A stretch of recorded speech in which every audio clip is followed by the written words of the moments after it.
Bayangan di jendela. Di sebuah desa terpencil yang dikelilingi hutan lebat, hiduplah seorang gadis bernama Lila bersama ibunya.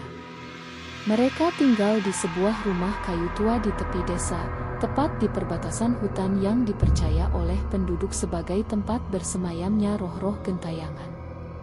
Ayah Lila telah lama meninggal, dan ibunya sering bepergian ke desa sebelah untuk berdagang. Sejak kecil, Lila selalu diperingatkan oleh ibunya untuk tidak membuka jendela kamar saat malam tiba. "Kalau kamu melihat bayangan di luar, jangan pernah mengintip," kata ibunya dengan nada tegas. Namun, Lila tak pernah benar-benar mengerti alasan di balik larangan itu. Malam yang sunyi. Suatu malam, ibunya harus menginap di desa sebelah karena urusan dagang yang tak bisa ditinggalkan. "Jangan lupa kunci pintu, dan jangan sekalipun membuka jendela, apapun yang terjadi," pesan ibunya sebelum pergi. Lila mengangguk, meski dalam hatinya ia merasa aneh. Apa yang sebenarnya ibunya takutkan? Ia tak pernah melihat sesuatu yang mencurigakan selama tinggal di rumah itu. Malam pun tiba. Suasana di luar rumah sunyi, hanya suara jangkrik dan gesekan daun yang terdengar. Lila duduk di tempat tidurnya sambil membaca buku dengan lilin menyala di meja kecil di samping ranjang. Namun, di tengah kesunyian itu, ia mulai merasakan sesuatu, seperti ada yang mengawasinya. Dari sudut matanya, ia melihat sesuatu bergerak di luar jendela. Sejenak, ia berpikir mungkin hanya bayangan pepohonan yang tertiup angin. Tapi semakin lama, ia merasakan hawa dingin merayap di kulitnya. Pelan-pelan, ia menoleh. Di balik kaca jendela, tampak sesosok bayangan tinggi dengan mata kosong yang menatap langsung ke arahnya. Wajahnya samar tertutup kabut tipis, tetapi mulutnya tampak menyeringai lebar, seperti menikmati ketakutan Lila. Ketukan di kaca. Jantung Lila berdegup kencang. Ia ingin berteriak, tapi suaranya tercekat di tenggorokan. Sosok itu tiba-tiba mengangkat tangannya yang pucat dan kurus, lalu mengetukkan kukunya ke kaca jendela. Tok tok tok. Lila menutup mulutnya, berusaha menahan napas. Ia teringat pesan ibunya. "Jangan membuka jendela. Jangan melihat terlalu lama." Namun, sosok itu terus mengetuk. Semakin lama, semakin keras. Tok tok. Tok. Tok. Tok. Lila tak tahan lagi. Dengan tangan gemetar, ia meraih selimut dan menutupi kepalanya, berharap sosok itu akan pergi. Suara ketukan berhenti. Sunyi. Lila mencoba mengatur napasnya. Apakah makhluk itu sudah pergi? Perlahan, ia mengintip dari balik selimutnya. Dan saat itu juga, jendela kamar bergetar.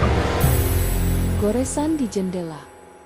Lila hampir menjerit saat melihat tangan kurus pucat itu kini mencakar kaca jendelanya. Suara gesekan kuku tajam melintasi permukaan kaca, meninggalkan goresan-goresan panjang yang terlihat jelas meski dalam cahaya redup. Lila membeku. Ia bisa melihat mata sosok itu menatapnya dengan penuh lapar. Tiba-tiba, makhluk itu berhenti mencakar. Ia mendekatkan wajahnya ke kaca, bibirnya bergerak tanpa suara. Lila melihatnya dengan ngeri. Sosok itu sedang berbisik, tapi tak ada suara yang terdengar. Mendadak, lilin di kamar padam. Lila terlonjak, jantungnya berdebar kencang.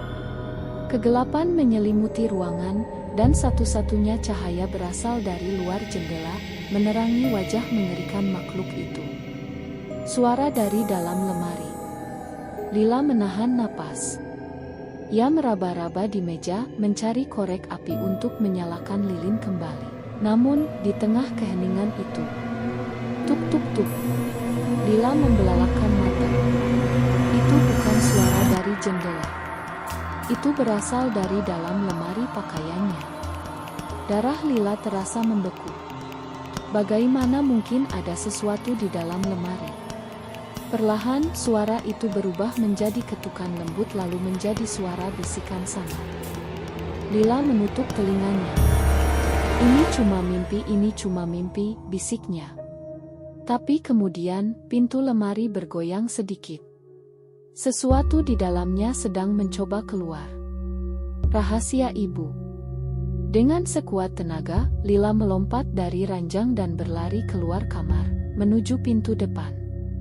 Ia menggedor pintu, berharap ibunya sudah pulang.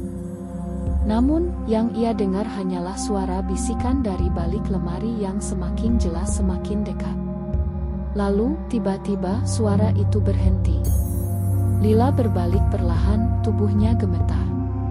Pintu lemari kini sedikit terbuka. Dari celahnya, tampak sesuatu bergerak di dalam kegelapan.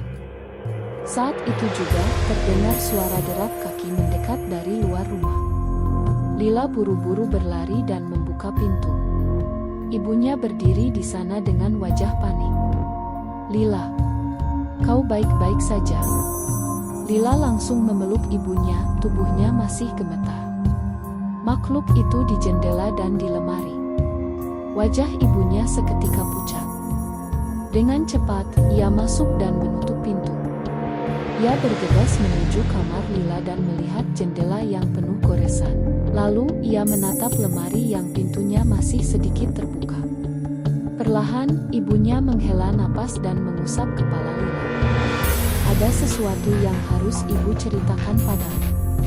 "Makhluk dari hutan."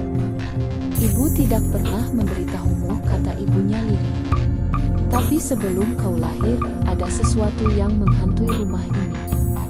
Lila menatap ibunya dengan ketakutan. "Dulu, ayahmu pernah membuka jendela di malam hari dan sejak itu, makhluk itu selalu datang." Lila mencengkeram lengan ibunya. "Makhluk itu siapa dia?" Ibunya menggigit bibirnya sebelum menjawab, "Dia dulu manusia tapi dia dikutuk karena mengusik sesuatu di dalam hutan." Lila menelan ludah.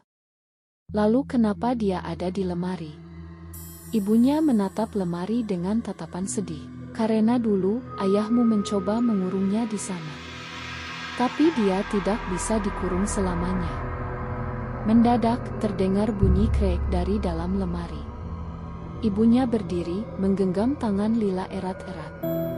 "Kita harus pergi sekarang juga. Tamat atau belum?" Saat mereka keluar dari rumah, Lila menoleh ke belakang. Di jendela, bayangan itu masih berdiri di sana, tersenyum padanya.